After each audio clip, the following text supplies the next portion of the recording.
UPSC civil सेवा परीक्षा के लिए ऑप्शनल सब्जेक्ट चुनना उम्मीदवारों के लिए काफी महत्वपूर्ण निर्णय होता है, क्योंकि यह उनकी सफलता की संभावनाओं को महत्वपूर्ण रूप से प्रभावित करता है। तो ऐसे में आपके लिए ये जानना बहुत जरूरी है कि आखिर वो कौन सा ऑप्शनल सब्जेक्ट है जिसे लेकर ज्यादातर उम्मीदवारों ने पिछले कुछ सालों में यूपीएससी की सिविल सेवा परीक्षा पास की है। दरअसल वे विषय और कोई नहीं बल्कि वो विषय है हिंदी साहित्य, यानी कि हिंदी लिटरेचर। अब ये जानना जरूरी है कि आखिर कैसे और क्यों हिंदी साहित्य एक अच्छा ऑप्शनल सब्जेक्ट है, और साथ ही ये भी हम इस वीडियो में जानेंगे कि इस विषय की तैयारी कैसे करनी चाहिए। तो आइए शुरुआत करते हैं इस वीडियो की। नमस्कार, स्वागत है आपका प्रभात एग्जाम के यूट्यूब चैनल पर। ये एक ऐसा प्लेटफॉर्म है जहां आपको मिलती है सभी कंपेटिटिव एग्जाम से जुड़ी महत्वपूर्ण जानकारियां जो आपको किसी भी एग्जाम में सफल होने में काफी मदद कर सकती हैं। अगर आप हमारे यूट्यूब चैनल पर पहली बार आए हैं तो हमें लाइक और सब्सक्राइब जरूर कर लें, और हमारे लेटेस्ट वीडियो सबसे पहले आप तक पहुंचे इसके लिए बेल आइकॉन को प्रेस करना ना भूलें। तो आइए शुरुआत करते हैं आज के वीडियो की, जो है हिंदी माध्यम एस्पिरेंट्स हिंदी साहित्य की तैयारी कैसे करें। तो सबसे पहले ये जान लेते हैं कि आखिर हिंदी साहित्य एक अच्छा वैकल्पिक विषय क्यों है। तो पहली बात यह है परिचितता। तो हिंदी में आसानी से बोलने वाले उम्मीदवारों के लिए हिंदी साहित्य एक आसान विषय है और एक परिचित विकल्प हो सकता है। तो क्योंकि भारत में अधिकांश उम्मीदवार पहले से ही हिंदी भाषा जानते हैं और उसके साहित्य का अच्छा ज्ञान भी रखते हैं, इसलिए जो तैयारी की प्रक्रिया है वो आसान हो जाती है और साथ ही साथ मनोरंजक भी हो सकती है। नेक्स्ट इज स्कोरिंग क्षमता।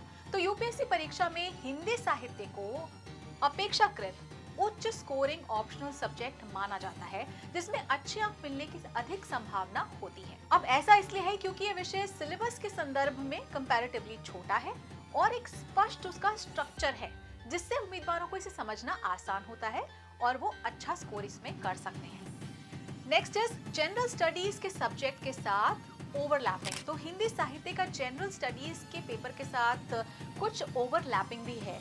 तो विशेष रूप से भारतीय संस्कृति, समाज और इतिहास जैसे क्षेत्रों में। अब ये उन उम्मीदवारों के लिए फायदेमंद हो सकता है जो एक साथ दोनों पेपर्स की तैयारी कर रहे हैं, क्योंकि वो कॉमन टॉपिक्स का जो है वो अध्ययन करके अपना टाइम बचा सकते हैं, अपना एफर्ट बचा सकते हैं। नेक्स्ट है समृद्ध साहित्य। तो हिंदी साहित्य की समृद्ध और विविध साहित्यिक परंपराओं में विधाओं, शैलियों और विषयों की एक विस्तृत विविधता है। तो हिंदी साहित्य का अध्ययन करने से उम्मीदवार को भारतीय समाज और संस्कृति की बेहतर समझ मिल सकती है और उनका साहित्यिक ज्ञान भी बढ़ सकता है। अब बात करते हैं इसकी तैयारी के बारे में। तो पेपर 1 की तैयारी की बात करते हैं। तो पेपर 1 के दूसरे खंड हिंदी साहित्य के इतिहास को अच्छी तरह से तैयार करें। हिंदी साहित्य के विकास के बारे में छोटी से छोटी जानकारियां याद रखें। अब ये पेपर 1 और पेपर 2 दोनों में आपके काम आएगी।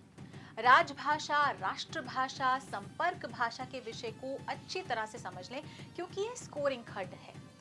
फिर आदिकाल, भक्तिकाल, रीतिकाल, आधुनिक काल की साहित्यिक प्रवृत्तियों के बारे में आप पढ़ें।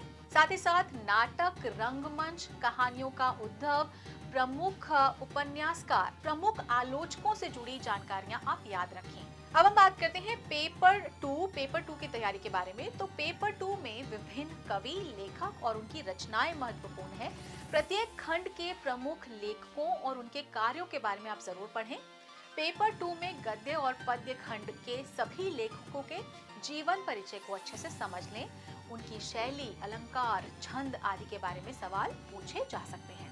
सूरदास, तुलसीदास, जयशंकर प्रसाद, रामधारी सिंह दिनकर, नागार्जुन, फणीश्वर नाथ रेणु, राजेंद्र यादव, भारतेंदु, रामचंद्र शक्ल आदि के बारे में गहराई से पढ़ें और मॉक टेस्ट आप हल करें। आपने 80% पढ़ लिया है तो रिवीजन और उत्तर लेखन सबसे ज्यादा जरूरी है। हिंदी साहित्य का पाठ्यक्रम पूरा होने के बाद आप उसका रिवीजन जरूर करें। तो परीक्षा में रिवीजन के लिए संक्षिप्त नोट्स होते हैं, वो आप तैयार कर लें। इसके साथ ही उत्तर लेखन का अभ्यास बहुत जरूरी है। अपने उत्तर को क्रमबद्ध और व्यवस्थित रखने की कोशिश करें। पैराग्राफ बनाकर लिखें। तो महत्वपूर्ण बातों को और कोटेशंस को अंडरलाइन कर लें। पिछले साल के जो प्रश्न पत्र हैं उससे आप परीक्षा के पैटर्न को समझें। पिछले साल के टॉपर्स की कॉपियों को देखकर उत्तरों में आप सुधार करें। उत्तरों में व्याकरण संबंधी गलतियां करने से डेफिनेटली बचें। व्याख्या खंड में सही संदर्भ पहचानना बेहद जरूरी है। पद्य खंड में संदर्भ पहचानना आसान होता है और व्याख्या करना कठिन होता है, लेकिन गद्य खंड में संदर्भ पहचानना कठिन होता है और व्याख्या करना आसान होता है। तो इस बात का जरूर ध्यान रखें। पूरे पाठ्यक्रम को एक बार पढ़ जरूर लें ताकि सभी लेखकों और उनकी निर्धारित रचनाओं के बारे में आपको बेसिक जानकारी जरूर हो, ताकि मुश्किल वक्त में उसका प्रयोग आप कर पाएं। अब नए पैटर्न में चयनात्मक अध्ययन से काम चलाना मुश्किल है, पर हाँ, हर खंड में कुछ अध्याय चुनकर उन्हें अधिक बेहतर ढंग से आप तैयार कर सकते हैं। अब चूंकि प्रश्नों की संख्या ज्यादा होती है और शब्द सीमा कम होती है, इसलिए पूरे पाठ्यक्रम की थोड़ी थोड़ी जानकारी और समझ अवश्य रखें।